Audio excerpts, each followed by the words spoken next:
Sir இன்னொரு விஷயம், இந்த விவகாரத்துல பொதுச் செயலாளர் புஷி ஆனந்த், மாவட்ட செயலாளர் மதியழகன், நிர்மல்குமார் போன்ற பல பேர் 4 பேர் மீது வந்து வழக்கு பதிவு செஞ்சிருக்காங்க. இதை எப்படி சார் பார்க்குறீங்க? இந்த 4 பேரும் தலைமறைவு அப்படிங்கிறது மாதிரியான செய்திகளும் வந்து கொண்டிருக்கிறது. இல்லை வழக்கு பதிவு செய்யணும்ல.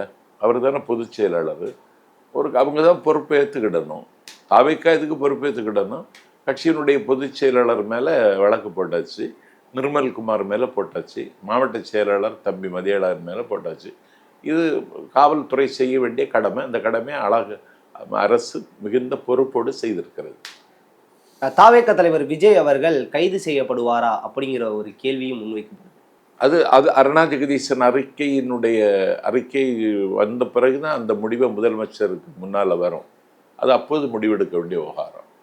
Okay sir. இதற்கு பிறகு வந்து ஆலோசனை கூட்டம் நடத்தியிருக்காங்க. நிவாரண நிதி வந்து தமிழக வெற்றி கழகம் சார்பாக வந்து இது பண்ணியிருக்காங்க. அடுத்த வாரம் நடக்கக்கூடிய ஆலோசனை கூட்டம் எங்கே நடந்துச்சு? பனையூர்ல. யார் இருந்தா கூட? விஜய் கட்சி சம்பந்தப்பட்ட பலர் இருந்திருக்கு. யாரும் இல்லை. ஒரு ஆலோசனை கூட்டமும் நடக்குது. ஓகே, வந்த தகவல் அப்படிதான் சார். ஆலோசனை கூட்டம் நடந்ததாக தகவல் இருக்கணும். ஒரு கட்சி அதனுடைய நடவடிக்கை எல்லாம் வெளிப்படையா இருக்கணும்.